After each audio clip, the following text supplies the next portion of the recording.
Friends social మీడియాలో తనదైన శైలిలో వీడియోలు చేస్తూ రౌడీయిజంపై డైలాగులు చెబుతూ పాపులర్ అయిన వేదాంత్ జాక్సన్ గురించి మనకందరికీ తెలిసిందే.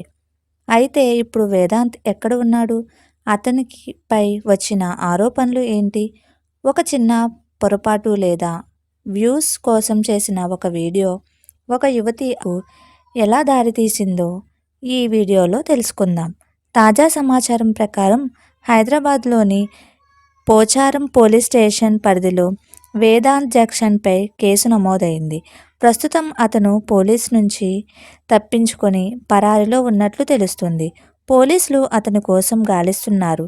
ఈ వివాదానికి ప్రధాన కారణం ఒక యువతి హైదరాబాద్ పోచారం ఐడి కారిడార్లో నివసించే ఒక యువతిపై ఆమె బావ వరుస అయ్యే వ్యక్తి ఎయిడ్స్ సోకిన రక్తాన్ని ఎక్కించిన ఘటన సంచలనం సృష్టించింది. ఈ సున్నితమైన అంశంపై వేదాంత్ జాక్సన్ తన యూట్యూబ్ ఛానల్లో ఒక వీడియో చేశాడు.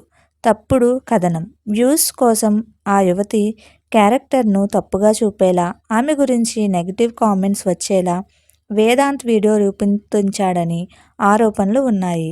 మానసిక వేదన, ఆ వీడియోకు వచ్చిన దారుణమైన కామెంట్స్ చూసి ఆ యువతి తీవ్ర మనోవేదనకు గురైంది. సమాజంలో ముఖం చూపించలేక ఏప్రిల్ 24న ఆమె ఇంట్లో ఉరి చేసుకుంది. సెల్ఫీ వీడియో ముందు ఆమె ఒక సెల్ఫీ వీడియో రికార్డ్ చేసింది. అందులో తన చారణం వేదాంత్ జాక్సన్ చేసిన వీడియో మరియు దానికి వస్తున్న కామెంట్లేనని స్పష్టంగా పేర్కొంది.